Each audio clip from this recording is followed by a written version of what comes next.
The two of you go back a really long way. A long way, back to the early 60s, yeah. In fact, I was with the Yardbirds when I first met George, and we were on the Beatles Christmas show. And we hit it off, and I love him very much. He's a great guy. You two have a very long history together. A long way. Let's go back to the early 1960s. Yes, in fact, George and I met on the Beatles Christmas show when I was with the Yardbirds. We got along great, and I love him a lot. He's really nice. He really hated him more than anyone else. Not because they are jealous or want to be successful, but because some hurts are deeper than pride and last longer than the cheers. Eric Clapton used music as both a way to find peace and a way to fight. It kept him from dying, but it also tied him to images he could never get rid of. In the quiet last few years of his work, Clapton often looked thoughtful or even distant. The angry crowds had turned into polite praise. It wasn't as fast when they were traveling. Now they were performing slowly in warm amber lights. He didn't look like a stage warrior when he had a guitar in his hands. Instead, he looked like a man listening to the sounds of a life lived in sound. He was once praised and feared. Around the middle of the 1960s, a simple saying showed up on the walls of London. Clapton is the best. It wasn't just praise. A generation that grew up with blues and revolt heard it as a call to awe. Eric Clapton was without a doubt the best electric guitarist ever. Respect, on the other hand, led to pressure, and pressure led to rivals. Behind the legend was a man who had to deal with anger, betrayal, and the harsh battles of Britain's rock era. In the 1960s, British music was not a nice place to be. There were a lot of smoky clubs and crowded workshops where reputations were made and broken. There were challenges in every effort. There were risks in every partnership. Friendships turned into competition, and respect often hit anger. During that time, being great required more than just ability. It called for toughness. Clapton got through it all. The criticism, the comparisons, and the sadness. These events shaped him as a person and as an artist, leaving their mark on history. Some competition gave him ideas. Some hurt him, and some left scars that will never go away.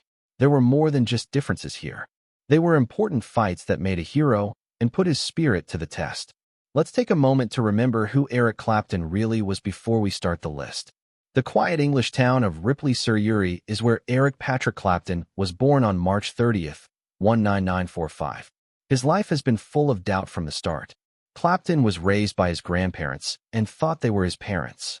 He didn't find out the truth about his family until he was 11 years old. He felt alone for the rest of his life because of the wound that the reveal left and how it quietly changed who he was. He found comfort in music. Clapton got deeply into the music of King Muddy Waters and Robert Johnson because he was drawn to the raw feeling of American blues. Their music spoke to his loneliness and gave him a place to go and something to do. When he was a youngster, he picked up the guitar for more than just playing music. It was a voice that said things that no words could. He climbed quickly and steadily. Clapton quickly became famous for how well he played the guitar, from the Yardbirds to John Mayall and the Blues Breakers. He was the most important person in British blues by the middle of the 1960s. Then came Cream, a new supergroup that made him famous all over the world.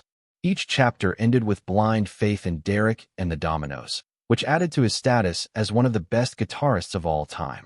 But success came with a high price. The line "Clapton is God," written on London walls, made him seem like a mythical figure. But there was crushing pressure behind the love. Every action and choice was carefully looked over. He felt the weight of expectations, and the music business wasn't merciful. Rivalries got worse, and friendships broke up. Once warm, the lighting turned harsh and never stopped. His personal life was just as rough as his work. He was afraid that his addiction would kill him. He was weak after losing his wife. Loss tried his strength in both happy and sad times. Clapton went through a lot to make songs that touched people of all ages. Songs like Tears in Heaven and Layla were not just made up. It was an admission. He was more than just a hero. He made it through. A man who was formed by hardship, haunted by memories, and determined to always be himself. This person was hidden by a legend, but they had scars on them that could be seen or not. These scars were formed in the fire of fame and war. The scars he had were made by 5 guys. Fifth on the list is Keith Richards. He was Clapton's foe and a personification of everything Clapton admired but could never fully accept. There were not many stars as respected in the golden age of British rock as Keith Richards. Richards stood for risk, rebellion, and raw authenticity as the leader of the Rolling Stones. Clapton tried to be perfect at his craft and play pure blues, but Richards lived on instinct and swagger. They were the most important people in a musical movement that changed Britain in the 1960s. Even though they never said it out loud, they were rivals. London's music scene was small, competitive, and very aware of what was going on around it. Fans, critics, and reporters were always comparing the best musicians of the time. Clapton, the polished blues master, often played against Richards, the rough-and-tumble founder of rock and roll. Each one stood for a different way to go. One looked for accuracy and emotional depth. The other one was all about beat, attitude, and defiance. People in the United States were hungry for musical icons, so parallels were bound to happen. These comparisons made the two legends tense without them saying so. The pressure never let up. By the time the Rolling Stones became famous all over the world, Richards was linked to the darker side of British rock. At the same time, Clapton had to deal with a lot of pressure, especially after the term "Clapton is God" was written on walls in London. Richards captured the spirit of danger that made the time period what it was. He was admired for how technically brilliant he was. The difference was huge, and the media played it up by making creative differences into stories of competition. Even though they knew each other, their ideas were not always the same. Clapton stayed true to the real American blues and treated the music's founders with almost holy awe. As much as Richards loved the blues, he changed it into something rougher and more rebellious. A lot of people saw him as free from tradition, while Clapton saw him as protecting it. There were times when the similarities were very sharp. Clapton's standing in a musical world that was changing quickly was called into question by Richards' image as a fearless innovator. As the Rolling Stones had more and more success, it became clear that being smart wasn't enough. Just as important were charisma, danger, and rebellion. For Clapton, who likes things to be perfect, these differences were hard to ignore. Even so, there was mutual respect beneath the strain. Both men knew what it took to be great and were willing to make sacrifices to get there. They were both survivors of a hard time, and their love of the blues brought them together. Even so, respect did not get rid of competition. In the harsh world of British rock, every victory had a price, and every comparison left its mark. Some hurts were never said out loud, and he would never forget him. Pete Townshend is number 4. He didn't just question his songs, he also questioned his ideas. Pete Townshend was more than just a guitarist. He was an artist who created sound and a revolutionary who changed what rock music could be. As the creative force behind The Who, Townshend broke rules with power chords, explosive shows, and big ideas. While Eric Clapton looked for purity in the blues, Townshend looked for new ways to do things. Their disagreements were not about them. They had strong beliefs. And in the very competitive world of British rock, ideas could separate even the best acts.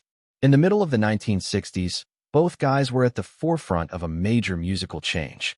People respected Clapton because of his work with John Mayall and the Blues Breakers and Cream, which made him Britain's best blues musician. Townshend, on the other hand, was changing what rock was by adding raw aggression and stage damage. His smashed guitars and windmill strums became symbols of rebellion, electrifying crowds and capturing the restless spirit of an age. Clapton thought that this kind of acting was almost religious. He believed in hard work, being true to yourself, and honoring the history of American blues. He thought that music was holy. For Townshend, though, it was a blank slate for new ideas. This loud sound and bold ideas went against Clapton's most basic style. This difference wasn't just pretty. It showed two different ideas about British rock, one that was based on tradition and the other on progress. The media were happy to add to the stress. Fans and critics could not agree on who best represented the future of British music. Clapton was called the master artist and a virtuoso because of how well he could play his instruments. People praised Townshend as a genius who pushed the limits of what was possible in rock music with works like Tommy. Each success for The Who marked a departure from traditional blues, which made the rivalry between the two guys even stronger. Their few times working together showed how different they were. Respect for each other was clear at events like the Rock and Roll Circus sessions and other get-togethers in London's elite musical groups. but they were also aware that they were on opposite sides of a split in art. Clapton stood for the truth of the past. Townshend was a symbol of the future's hopes. For Clapton, it was more than just a race. It went against everything he thought music should be. Because of his new ideas, Townshend had to change with the times and adapt to new situations in his field. In this way, they pushed each other to greater heights, even though their ideas were at odds with each other. Some fights start because of envy. Some people are made through difference. Conviction summed up this one. Some cuts don't get better. Jimi Hendrix is number 3. Everything changed in one night because of him. When Jimi Hendrix came to London in the fall of 1966, it wasn't just a musical event for Eric Clapton. It was a wake-up call. Clapton had been known as Britain's best guitarist for a long time, especially for how well he played the blues. The phrase "Clapton is God" was written on the walls of London, showing how much a whole age admires him. But legends will have to answer for their actions, no matter how invincible they seem. And Hendrix was that figure. There they met at the Regent Street Polytechnic, where Hendrix was asked to perform by the bassist Chas Chandler. What happened next is one of the most well-known events in rock history. Clapton himself said that Killing Floor was one of the hardest songs to play, and Rise started playing it very quickly. He played with lightning-fast fingers that bent notes with such force that the room was stunned into quiet. Clapton couldn't say anything. According to people who were there, he left the stage shaking from what he had just seen. He had just met a guitarist who seemed to be able to go beyond any limits he knew. In a rough sense, it wasn't humiliation. It was a moment of deep understanding. The throne he was sitting on was no longer safe. The British press picked up on the change right away. There were a lot of comparisons between the two guys. People praised Hendrix as groundbreaking, surprising, and out of this world. Clapton was still seen as a master craftsman who was rooted in the American blues heritage. Together, they showed two sides of the electric guitar, one with roots in history and the other flying into unknown territory. But their competition was never based on anger. Clapton freely admired Hendrix and understood how smart and influential he was. Even so, respect couldn't take away the shock of that first meeting. Rise pushed him to change, to rethink his method, and to face how fragile greatness is. In the 1960s, when competition was very high, these kinds of moments were memorable. Hendrix didn't just push Clapton. He changed the way the electric guitar was played. Clapton was reminded by the experience that even gods could be brought low. It wasn't hate that stuck with him, but the memory of a night when history changed under his feet. That event stuck with him all through his life. Second place goes to George Harrison. He was the friend who turned into a secret wound. Eric Clapton had many relationships that shaped his life, but his connection with George Harrison was the most complicated and personal. Harrison, who was known as the Quiet Beatle, had a gentle spirit and a deep understanding of music. Clapton saw him as more than just a co-worker. He trusted him as a friend. They were connected by their respect for each other, their love of the blues, and their genuine admiration for each other's work. But Clapton's life would always be marked by a story of longing, guilt, and emotional strife that lay beneath that friendship. During the late 1960s, when both were at the top of British music, they met. Harrison praised Clapton's skill on the guitar and asked him to work with him on the famous Beatles song, "While My Guitar Gently Weeps." Clapton's soulful solo on the song in 1968 made it famous and marked a rare moment when two musical stars worked together in harmony. But peace wouldn't last. In the middle of their story was Pattie Boyd Harrison, Clapton's wife and his biggest. Clapton had feelings that he couldn't deny or manage when she was around. He poured all of his pain into the haunting masterpiece Isla, which was a result of his love and sadness. The song was more than just sounds. A man who was torn between duty and desire cried out his truth. The event made their relationship look bad for a long time. Clapton felt guilty because he knew that his feelings put Harrison's relationship at risk. Even though Harrison was incredibly kind, the emotional strain was clear. The story was more moving because it was told with honor. No fights or feuds were seen by the public. There was only silence instead, a silence full of understanding, pain, and unwilling acceptance. Boyd finally married Clapton in 1979, which was both a happy ending and a sign of what had been lost. Even though they were no longer married, the pain of the past never went away completely. Harrison and Clapton kept a respectful friendship because they were connected through music and memories. At some point, Clapton paid tribute to his friend at the show for George in 2002. It was a moving and solemn performance. Some scars, though, will never go away. This rivalry wasn't based on ego or desire.